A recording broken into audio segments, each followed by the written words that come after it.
there's another question here. We are seeing this, George and I, we see a lot this. We are trying to use your concepts in many clients here, but people usually are afraid of testing their website. So my question is, why companies are usually afraid of testing the website, even though there are no risk and little money involved in this, especially if you're using a tool like the Google Website Optimizer? Jeffrey, you want to take that one? No, go ahead, Bryan. I think one of the main reasons people are afraid is, number one, they have to admit that they may be wrong. And I think that's first of all, the hardest thing, right? People have opinions, and, they want to believe that they're always correct and that other people are like them. There really is no excuse for not testing today. Like you said, the technology is pretty much free. Setting up some simple tests, just changing headlines, changing a couple of words here and there, don't even require a ton of other resources. It's just partially, they've never done it before. And what happens is it's kind of like eating spicy food. The first time you go and you're going to try something spicy you've never tried before, you might be a little bit afraid, it may hurt your mouth. But then as you start eating it, you start getting more familiar with it. You start getting almost addicted and looking for more and more spice. And I think it's just marketers getting over the first hurdle of the first couple of tests and realize I don't have to succeed every time. Every test doesn't have to be a winner.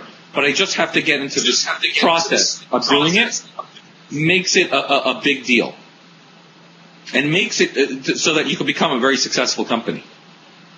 Yeah. Yes, for sure. Okay. Well, my last question. How to find out when a specific market, for example here, Brazil, is prepared for the cutting-edge solution you propose in your 3 books, especially in Waiting for Your Car to Bark. Are markets prepared for these solutions?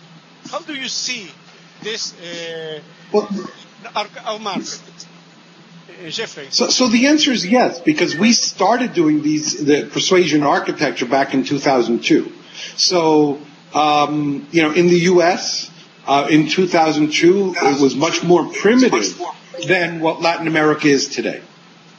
So the market is prepared. What's not prepared may be the executives. And I'll tell you specifically, Brazil may be more prepared than some of the other markets. In other words, markets like Argentina or Chile or some of the markets that may have more advanced thinkers, but they simply don't have the economies of scale, the amount of population that Brazil has, in order to justify the expenses of investing in these kind of solutions. Okay, thanks. Claudio. So I have the last question here. Brazil, as you may know, is fastly becoming one of the most robust economy in the world. The online business here is getting stronger year after year. In 2009, for example, we had a survey was just released from November 15 until December 24.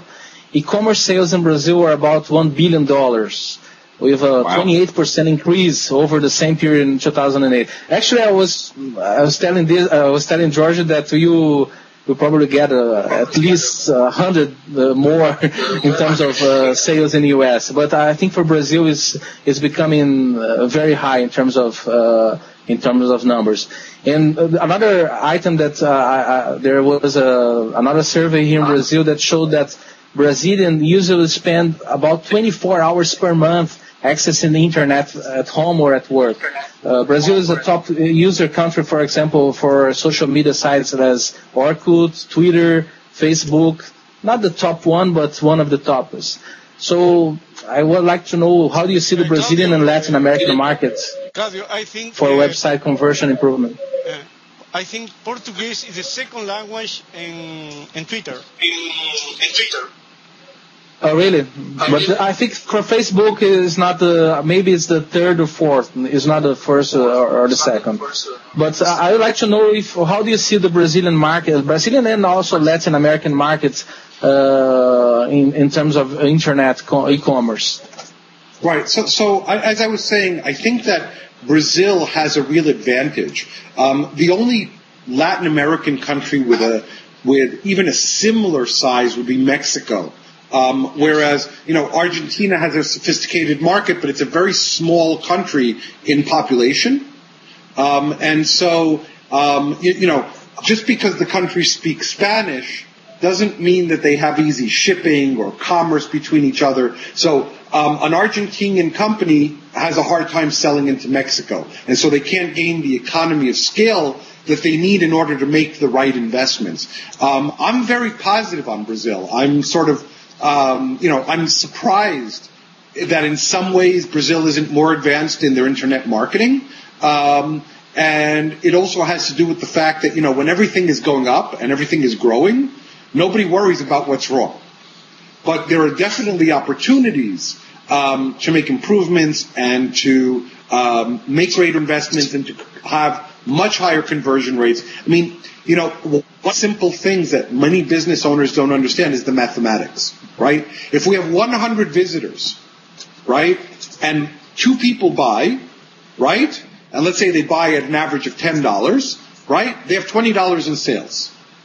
But if we take those same 100 visitors and all we do is increase the conversion rate to 4 visitors, we've now made an increase in to $400, a 100% increase in conversion. And the thing is that in order to invest in double the traffic, it's a great deal of money.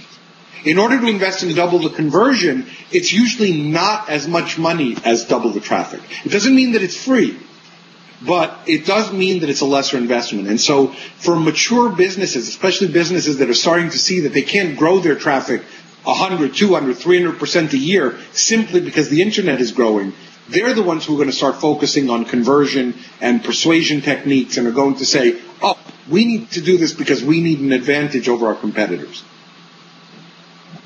And hopefully they'll call all of us to come to a seminar down in Rio together, and we'll have some fun there. I'm always ready to go to Rio. No problem. Voy a decir algunas palabras en español, sobre todo para los que nos van a escuchar en español. Agradezco muchísimo a Jeffrey, a Bryan. Para mí ha sido así súper bueno tenerlos hablando conmigo después de haber leído los 3 libros, no los 4, pero al menos los 3.